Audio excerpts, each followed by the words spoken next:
पौराणिक काल की कथाओं और धार्मिक ग्रंथों में कई महान राजाओं के शौर्य और पराक्रम का उल्लेख मिलता है, जिन्होंने धर्म की रक्षा के लिए अपने प्राण त्याग दिए।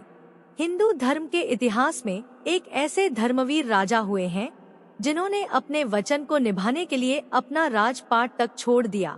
उनका नाम था राजा हरिश्चंद्र। धर्म ग्रंथों में लिखी कथाओं के अनुसार राजा हरिश्चंद्र हमेशा सत्य बोलते थे। उन्होंने अपने जीवन में मरते दम तक कभी झूठ नहीं बोला। अपने सत्यवादी व्यवहार के कारण ही राजा हरिश्चंद्र एक आदर्श राजा बने। राजा हरिश्चंद्र की ख्याति सुनकर स्वयं ऋषि विश्वामित्र ने राजा हरिश्चंद्र की सत्यता की परीक्षा ली।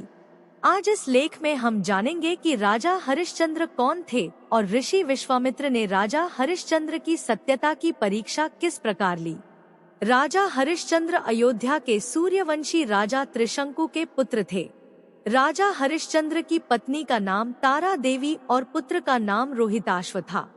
मार्कंडेय पुराण में बताया गया है कि राजा हरिश्चंद्र जब किसी को कोई वचन दे देते तो फिर अपने प्राणों पर खेलकर भी उस वचन का पालन जरूर करते थे। अयोध्या नगरी की प्रजा राजा हरिश्चंद्र को सत्य का देवता कहकर संबोधित करती थी। धर्म ग्रंथों में वर्णित कथाओं के अनुसार एक बार स्वर्ग लोक में सत्यवादिता पर चर्चा हो रही थी। सभी देवताओं ने महर्षि वशिष्ठ से पूछा कि इस संसार में ऐसा कौन है जो कभी झूठ नहीं बोलता। महर्षि वशिष्ठ ने देवताओं को बताया कि इस संसार में राजा हरिश्चंद्र के समान सत्यवादी कोई भी नहीं है। राजा हरिश्चंद्र के लिए प्रजा के हित और अपने धर्म से बढ़कर कुछ भी नहीं है। राजा हरिश्चंद्र महान दानी, प्रजा प्रेमी और राजधर्म का पालन करने वाले राजा है। यह बात सुनकर ऋषि विश्वामित्र ने राजा हरिश्चंद्र की परीक्षा लेने की सोची। ऋषि विश्वामित्र ने उसी रात राजा हरिश्चंद्र के सपने में आकर उनसे सारा राजपाट दान में ले लिया। अगली सुबह ऋषि विश्वामित्र राजा से दान की सिद्धि के लिए दक्षिणा लेने पहुंच गए। अपना राजपाट दान में देने के कारण राजा हरिश्चंद्र के पास दक्षिणा में देने के लिए कुछ भी नहीं था।